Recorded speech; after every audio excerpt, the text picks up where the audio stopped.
মার্কিন president Donald ট্রাম্পের পরিবারের ওপর সরাসরি নজরদারির এক চাঞ্চল্যকর দাবি করেছে ইরানের রাষ্ট্রীয় গণমাধ্যম। একই সঙ্গে দেশের বাইরে থাকা তার কনিষ্ঠ পুত্র ব্যারন ট্রাম্পকে নিশানা করে $1 কোটি মোটা অঙ্কের আর্থিক পুরস্কারের ঘোষণাও দেওয়া হয়েছে। সাম্প্রতিক সময়ে ওয়াশিংটন ও তেহরানের মধ্যকার বাড়তে থাকা কূটনৈতিক ও সামরিক উত্তেজনার মধ্যেই এমন অনাকাঙ্ক্ষিত তথ্য সামনে এলো। ইরানের রাষ্ট্রীয় টেলিভিশন চ্যানেল 3-তে সম্প্রতি হোয়ার টু কিল ব্যারন ট্রাম্প শিরোনামে একটি বিশেষ ভিডিও প্রতিবেদন প্রচার করা হয়।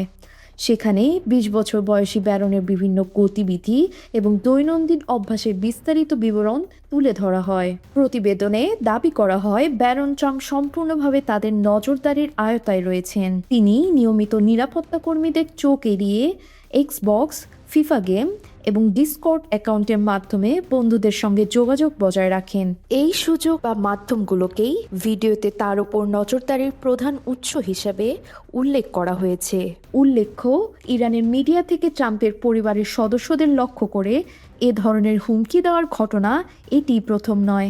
গত মাসেই মার্কিন ফার্স্ট লেডি মেলানিয়া ট্রাম্পকে লক্ষ্য করেও একই ধরনের একটি বিতর্কিত ভিডিও প্রচার করেছিল তেহরান।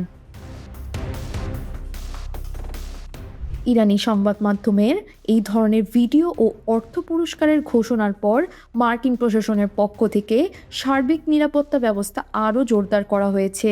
ব্যারন ট্রাম্প সহ প্রেসিডেন্ট পরিবারের সব সদস্য এবং তাদের বাসভবনগুলোতে সবসময় সর্বোচ্চ স্তরের সার্বক্ষণিক নিরাপত্তা নিশ্চিত করে থাকে মার্কিন সিক্রেট সার্ভিস। এদিকে প্রেসিডেন্ট ডোনাল্ড ট্রাম্পের প্রশাসন ইরানকে অর্থনৈতিকভাবে পুরোপুরি কোণঠাসা করার লক্ষ্যে নতুন করে কঠোর নিষেধাজ্ঞা আরোপের ঘোষণা দিয়েছে। তেহরান যুক্তরাষ্ট্রের এই নতুন পদক্ষেপকে ওয়াশিংটনের সামরিক পরাজয় এবং ব্যর্থতা বলে আখ্যায়িত করেছে। অর্থনৈতিক ও সামরিক চাপ প্রয়োগের পাল্টা জবাব হিসেবেই তেহরান এই বিতর্কিত ভিডিও প্রচার করে বলে মনে করছেন বিশ্লেষকরা। উভয় দেশের মধ্যকার এই তীব্র পাল্টাপাল্টি এবং আক্রমণাত্মক অবস্থার কারণেই ওয়াশিংটন ও তেহরানের বর্তমান স্পর্শকাতর সম্পর্ক এখন আরও বিষিয়ে উঠেছে। এই ঘটনার ফলে মধ্যপ্রাচ্য ছাড়িয়ে আন্তর্জাতিক ভূ রাজনীতিতেও বড় ধরনের অস্থিরতা ও নেতিবাচক প্রভাব পড়ার চরম আশঙ্কা তৈরি হয়েছে।